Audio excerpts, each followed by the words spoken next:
Hi guys, thank you for joining me. Welcome to episode 1, season 1 of Departure Dialogues with Madison. I am so excited to have you here with me. I'm very thankful for you to tune in today, and I hope that you come along with me on this journey, this grief journey that I'm on, this life journey that I'm on, the growth journey that I'm on. I am just happy to be here and happy to be sitting here talking to you guys. A little bit about me is I'm Madison. I'm 28 years old. Time flies. I can't believe I'm 28, turning 29 in some months. And I don't know if anyone else had felt this, but this year was very transformative. I felt like there was constant change happening. There was times where I felt stagnant and just wanting to get out of where I was at. Very uncomfortable year for me so far. I mean, the year's almost over, but so far it's just been crazy, but a lot of growth and lessons along the way. Today is a special day because it's my dad's 1 year anniversary of his passing, which I cannot believe it's been a year today. And that's currently the inspiration of this podcast because grief is, I don't know, it's quite a complicated journey, I would say. And I also learned that grief comes in not just physical, but emotional and mental as well. And I just can't wait to share what I have learned with you during this process, but also celebrate my dad as well today and share some memories, share with you a little bit about my journey. I'm sitting on my green couch in my room. And it's a vibe. It's so comfy. It's like velvet. And so I'm comfortable. I'm drinking this Aplos. I hope I'm saying it right. Aplos. It's like a Yumi Spritz non-alcoholic cocktail, but it's supposed to be very relaxing. It's actually really good. So Aplos, if you're watching this, sponsor me. Yeah, but I'm just vibing. Like my dad, my dad was a very vibey man, so I'm doing the thing. I'm doing the thing, Dad. But if you see me looking down, if you're watching this as well, it's because I'm also looking at my notes. But basically, my purpose and goal of this podcast was just to come on here and kind of let's talk about the taboo. It's called Let's Talk About the D Word. The D word is very taboo. No one really talks about it until it happens. And then once it happens, after it happens, no one talks about it until it happens again. It's kind of like a cycle. And I believe that this was something I was very, very scared of. And if you guys don't know what I'm talking about when I say the D word, I'm talking about dying, death, all of that in that realm. I'm afraid of just coming close to it. I would think about it often. It would give me a lot of anxiety. And then it happened in front of me. And now it's something that I have to be comfortable with talking about and be open to knowing that it's something that happens to all of us and it will happen, and I just wanted to make it a comfortable conversation. And I hope that with me talking about this with you guys, I don't know, it can help anybody listening, I feel. And that being said, let's take a deep breath in together on 3 counts. Ready? 1, 2, 3. Breathe in and then breathe out. 1, 2, 3. Breathe out. I feel like sometimes we forget to take a breath and take a second with our hectic days in our lives that are constantly moving. Just don't forget to breathe because it's easy to do that. A little bit about my dad. My dad's name was Francis Amani Coca, and my last name is Madison Amani. So that's where I got my name from. He is from Nigeria. He was actually in Nigeria when he passed. And I haven't seen him face to face since I was 7 years old. In the physical, I've seen him on FaceTime and everything, but in the physical, it wasn't. 7 years old was the last time that I saw him. So I would say my grief journey is a lot different than I would say others who's had the person in the physical throughout their whole lives. But I do remember always being a daddy's girl. When he was out in America, we would do a lot of things together. He's very adventurous, or he was very adventurous, and he's the reason that I feel like I do things without fear now, because back then I used to be very scared. I was the scared child. And he would be like, no, you're going to get on this. You're going to get on this ride. You're going to do it. It was like the Haunted Mansion at Disneyland. And I was like, absolutely not. And he was like, we're not getting out of this line. You're going to get on it. So I feel like that's how I take life now, is I'm just going to do it without fear. He was in my life for about till 7. And then he had to go back to Nigeria. Basically kind of like deported, I would say, but that's another story within itself. And so he couldn't come back out here, but was in the process of coming back right before he passed. But we would keep in contact through WhatsApp, and we would FaceTime, and he would always send me a bunch of messages. He was my number one fan, so anything creative that I was doing, he would always reach out and give me the best support. I looked at his YouTube the other day and his history, and it was just him watching me and my sister's videos, and then a couple like songs that he was listening to constantly. They were actually like meditations, which I thought was really cool. So he was our biggest fan. He's the reason that I feel like I can do anything creative wise if I put my mind to it, because he always knew that I was the creative child and just someone who, I don't know, just I didn't like math. I didn't like anything else in school besides writing. I loved English, journalism, and so I was just like the creative one. Anything else that wasn't creative wouldn't catch me doing it. I feel like that's just something he always saw in me, and it's something that I see in myself now, but even more now that he's passed. I feel like I'm just kind of living that journey for him and for me as well. He was in Nigeria when he passed. How it happened was, it was about 4 a.m. I believe, and like I was saying previously, I've always been scared of coming close to death, whether that means like me personally or like anybody close to me. So sometimes, most times, I'm anxious at night, and that's something I just start thinking about life and the ending of life a lot when I'm going to sleep. I think that night was like an anxious night. I just moved in to a new place with my roommates, and we were very exhausted. And I just remember waking up in the middle of the night, and something told me to check my phone. And so I checked my phone, and at 4 a.m. I got a text, and it read, "Your dad dead." And then there was a photo of him like all wrapped up. So my first immediate thought was, somebody killed him, something happened to him. But it wasn't like my immediate thought was just something happened to him in the worst way, because I got the photo and I was super confused. And I'll explain why later it read the way that it read, but that's not what I was thinking about at that time, so I had no idea. So I immediately ran to my roommate's room, screaming in shambles, not knowing what to do, very anxious. They both came with me to my mom's house that same night. My mom lives like down the street, 4 a.m. So you can imagine like me having to unlock the door and like be quiet and like not scare my mom to wake her up and tell her the news about my dad's passing. My dad and my mom talked all the time, I think pretty much every day. So telling her this was, I knew was going to be very hard. But she was mainly worried about me. So I told her the information about the passing and like the photo that I got, but I also removed the photo immediately when I got it, because that was very traumatic to see. And I was not expecting that, of course. She kept asking me about the photo, and I just told her I removed it. I don't know what it was. He was wrapped up. I'm confused.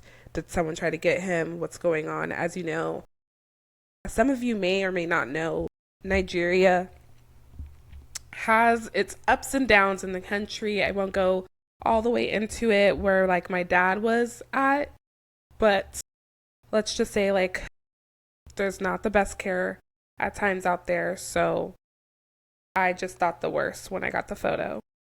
But my dad's friends, some of them live out here, so my mom had got in contact with them, later on in the day, and my dad was battling a lung cancer that he got unknowingly, and they don't have the best medical care out there, so he ended up passing very quickly. I think it was like he knew about it within a week and passed away in that week, which is very disheartening because I know if he was out here, I feel like things could have been a little bit better, but I can only wish now. So yeah, so he passed away from a type of lung cancer, and yeah, that was October 3rd for me.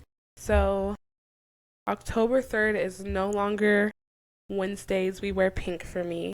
October 3rd is just a different day. And it's so crazy how the body can remember such a traumatic day. Like, it's leading up till this day. I've had a lot of, you can even hear in my voice, it's kind of shaky, but I've had a lot of anxiety with going to sleep. I can't sleep. I toss and turn.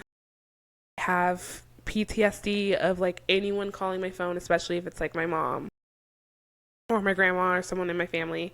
Anyone calling my phone, I'm looking at my phone for a couple of minutes before I even answer the call. Or if I answer the call, I like wait until somebody says something first to know that everything is okay. So I am still dealing with some PTSD from all of this, but I know that it's a journey. It's going to take time. Luckily, I'm going to therapy and talking about it with my therapist, but I also feel like having this podcast is my second form of therapy. I'm just kind of letting it out. That was October 3rd.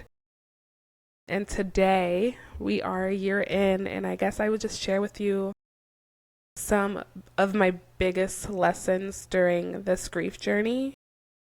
One being that grief comes in all forms. During the same time of my dad's passing, also had a big, crazy breakup at the same time as my dad's passing. So I would say when it comes to the grief journey, if you're listening and you're like, oh my gosh, like, I'm so sorry, I can't relate when it comes to like the passing of someone. I know you could probably relate to a breakup, a friendship breakup, maybe getting let go of a job, a big change, a move. Any of those things all come with the grieving process. And so that's the same way I would say it feels.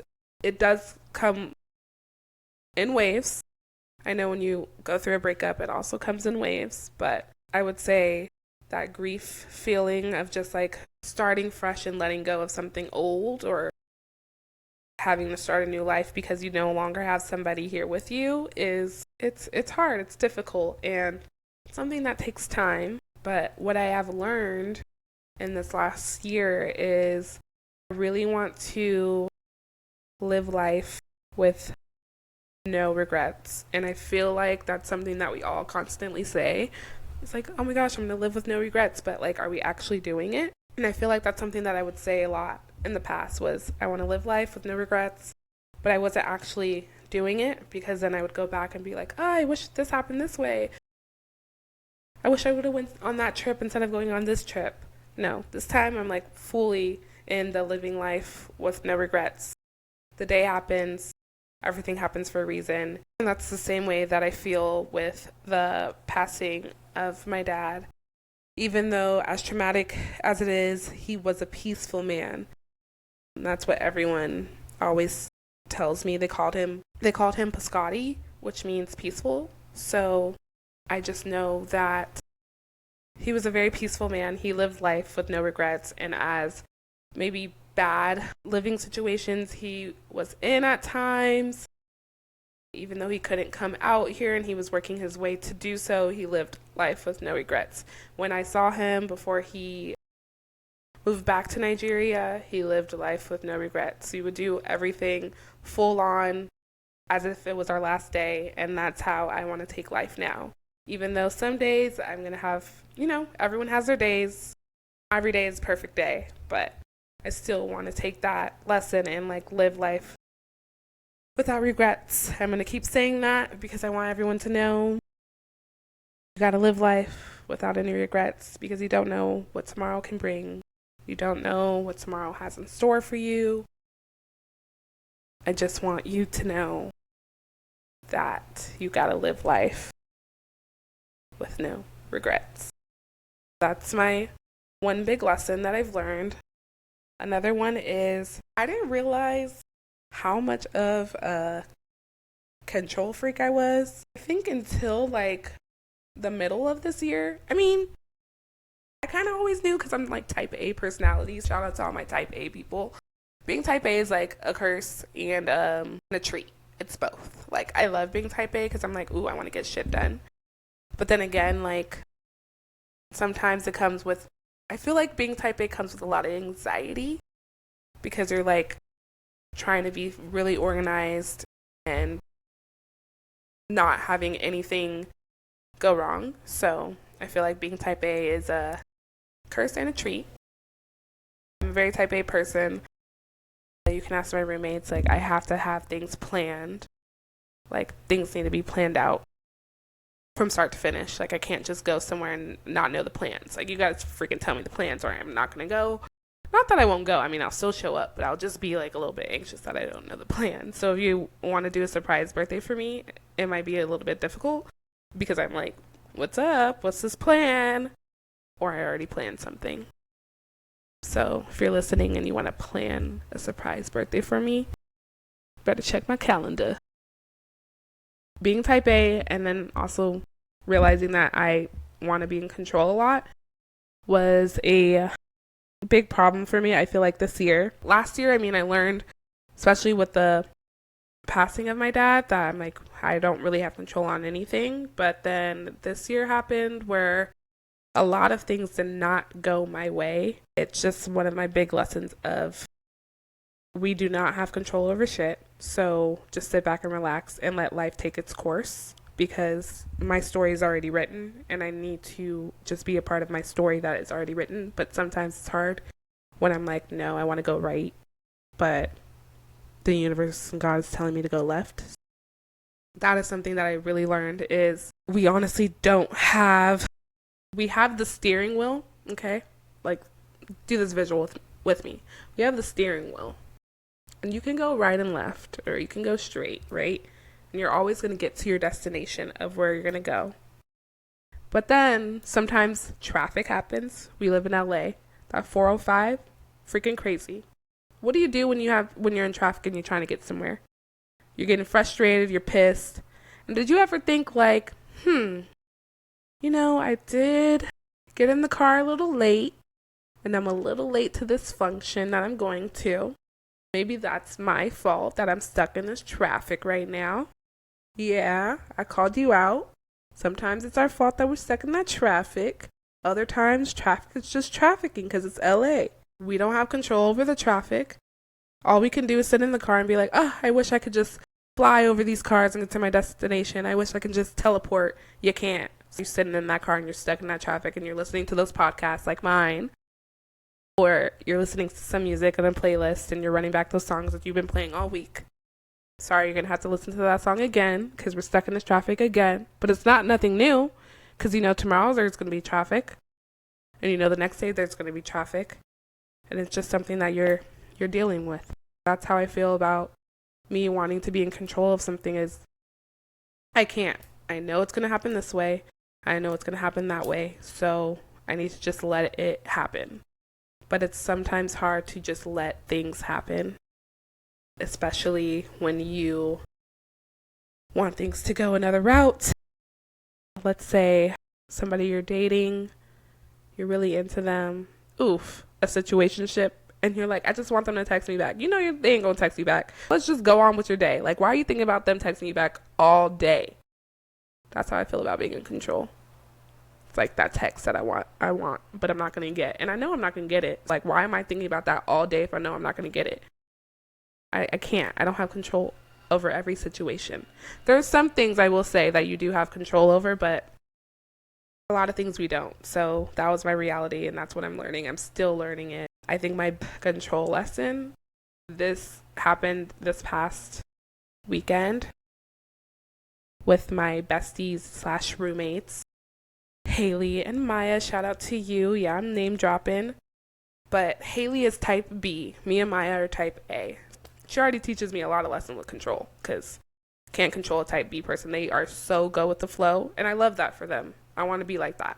I want to be so go with the flow that I just let life run its course. For real, for real. She's the definition of that. I will give her flowers with going with the flow and making life beautiful in that way. So she had planned a camping trip for us, and it was going to be in Joshua Tree, and it was going to be us three and then like two other friends that we have, and she wanted to do it from Saturday to Monday. But Maya was like, I can't stay till Monday. So then Haley was like, okay, well, I'll stay till Monday, and then you guys just come Saturday and Sunday, because I was going to drive back with Maya on Monday. And part of me is like, here goes the control freak in Maddie. What are the plans? I need to know every plan. So I was like, okay, when I know the plan, I will, rightfully so, if the plan is laid out for me with steps 1, 2, and 3. But knowing that this was Haley planning this trip and knowing how she is, I knew that there wasn't going to be a plan that's set in stone. So that was my first, okay, Madison, you can't be in control. Just let life run its course. And then it came to day 2, and we're like 3 days away from going camping. Still no tent, still no set plans. Then we find out we might be leaving at 7 p.m., so we'll arrive at Joshua Tree at 10 p.m. Now, if you're type A, my insides are going crazy because I'm like, when are we going? Like, what's up? Why are we leaving at 7 p.m.? Oh my gosh, we're going to be there at 10 p.m. Setting up a tent in the middle of Joshua Tree at night? That's crazy. Then I'm only going to have the full day Sunday, which is still nice, but all of these things are running through my head. I'm like, great. Now it's 7 p.m. Let me just let it be 7 p.m. Now it's day 3, 2 days out from Joshua Tree. Haven't really heard from Haley about this trip. I'm like, what's going on? What's going on? My control fuse is going. And so I ask her, I'm like, hey, what's going on with this trip? What are we going to do? Do we have a tent? Are we all driving together? What's the 411? And she's like, our homie has a tent, we can borrow it from him. And maybe you and Mike can go out there early and set up, and then I'll take the homie down later. And I'm starting to spiral. But I'm like, you know what, Madison? I don't have control. The old me would really want to take over this whole thing and plan it because I'm such a planner. But I was like, no, I need to let life run its course. This isn't my plan. This is her plan. I do not have control over the situation. So day 4 comes around. I think we're about 1 day out from this trip. I'm like, you know what? I just gotta ask. I'm like, Haley, so I need some blankets. Do we have the air mattress or anything? And she looks at me and she's like, yeah, I canceled the camping. I got my refund, Joshua Tree trip is canceled. And I was like, oh, already got my day off for Saturday. I work on Saturdays. So I'm like, okay, were you gonna, tell us? And she was like, yeah, I was gonna wait till I can tell you guys in person after my work. And I was like, oh, okay, let's figure it out. Let's, I still want to go camping. I'm still trying to figure this out. And she's like, no, I think I'd rather do something where we can all just hang out all of the days and not anyone go home early, which is understandable. Quality time. We love that. We all want to spend time together. So I get it. So it was canceled. But then I was like, well, let's figure out something else to do. And that's me trying to control the situation again. But then I was like, okay, Maddie, you know what? If she wants to do that, she'll figure it out. So let me step back. She figured it out. She had points to go to a hotel. She decided to choose San Diego. And so we went to San Diego, and it was fine. It was fun. It was relaxing. It was good quality time. Big spiel that I just had was just my lesson on control and letting go of it and just letting life run its course, because I didn't need to plan anything. We still had fun. I trust the process. I think a main thing with control is not trusting the process. And I feel like once you let go of that and just trust that everything's going to happen the way it's supposed to happen with slight bumps in the road, then I feel like life becomes a little bit easier. Control is my biggest lesson that I've been learning this whole year. Another lesson I've learned in this grief journey is I don't want to say a short fuse, but irritation is very big when it comes to grieving. Just noticing that little things will irritate me. My fuse is just so short. I don't have time for BS. If I don't want to be at a place too long, I want to leave. But I also realized in the grieving process is that I need to spend more time alone with my thoughts. And sometimes I feel like, especially as a type A person, it's hard to spend time alone in your thoughts because you have so many plans and things going on in your head that the alone process you're not doing. And so I feel like with grieving, I've learned that I need to spend more time alone, and I need to let myself grieve, let myself heal, and let myself figure it all out alone. But I've been doing that some days, even if that's getting in the car, driving, meditating, yoga. I love doing yoga sculpt and yoga, going to the gym. Anytime that I can get to myself, I'll do it. Even if that's stepping outside of work, walking around, listening to my favorite songs. All of those things are needed, and I feel like it comes with less irritation if I just spend some quality time by myself. And it's very, very hard to do. As easy as it sounds to spend time alone and do things alone, sometimes you don't want to be in your own thoughts, and I get it. And I've learned the hard way, sometimes I really don't want to be my own thoughts, and it gives me anxiety being in my own thoughts, and that's when it comes with being my own thoughts when I'm going to bed, and that's not the best things. I would say spending quality time with myself, helping my short fuse go down is another big lesson. I want to talk about too the taboo-ness of dying and death. As somebody who is always scared of it and just knows that it's around forever, it's not something that we can get rid of, right?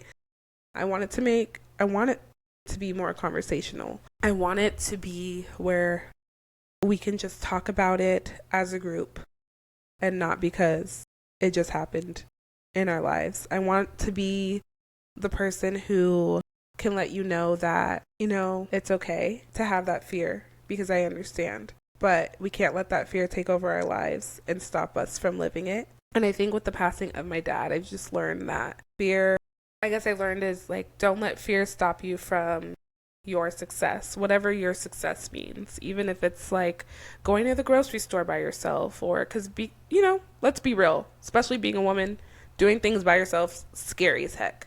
But just going to the grocery store, running an errand alone, applying to that job, even though you feel like a lot of other people have applied to it, turning on your camera and talking to yourself and creating content, and you feel like other people have done it. Don't let fear block you from your success. And I feel like that's one thing that comes with dying is the blockage, the fear of it being there. It's there, it's going to come. You don't know when, but it's there. And since we know it's there, let's treat death as a friend.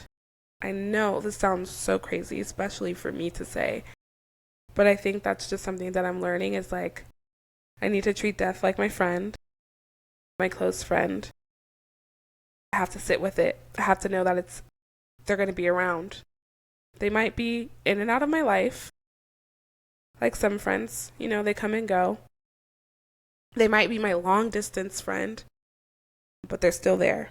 So that's how I feel with dying and death. It's something that I constantly have to take a moment and just know that it's not something that I can get rid of. It's literally staring at me. It's going to be around, and I just need to live my life with it as if it's my friend, like I was saying earlier. Let me tell you a little bit about what is going to be on the podcast this season, Departure Dialogues. The reason why I named it Departure Dialogues is because we're all going to have our departure one day, and not just with life's course, but also with breakup, with moving, a job, with anything, honestly, even leaving a function, we always depart. I just want this to be a safe space for you to listen to whenever you feel like you're departing.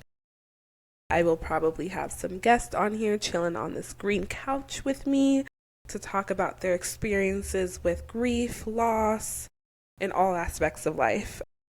I just want this to be your safe space. I want this to be your little diary. I want this to be your journal. I want this to just make you feel good. I just want us to have a relaxing time, a good time. I want us to cry together. I want us to laugh together. I want us to share memories together. I want us to just do everything, honestly. I would love to host in the future grief groups. I would love to hear from you guys, your stories, and how you've been dealing with grief. Because honestly, it's very hard. Departing is hard. Sometimes even leaving, when you like are ready to leave a function and then you leave and then they're playing that one song that you wanted them to play the whole night you were there, and then you want to go back. Like, honestly, departing is hard in anything. And so I just don't want you to feel alone. You're not alone in this. And I feel like grief can be a lonely, lonely space, lonely place. And I don't want that to be for you or me either. And I feel like this is my outlet, and I want it to be your outlet as well. And I want to end this podcast with just sharing some words for my dad, who I know is listening. Daddy, I love you so much. I will always love you in the physical and now in spirit. I feel like you've taught me a lot, more than you know. And I can't wait to live this journey in your name forever and ever, and continue making you proud. Just know that you're always watching and guiding me, and you're always leading me to success without fear. So I appreciate you. I love you. Feel you. Hear you. So thank you guys for listening. I will be back next week, and feel free to comment and subscribe. All right. Bye, guys.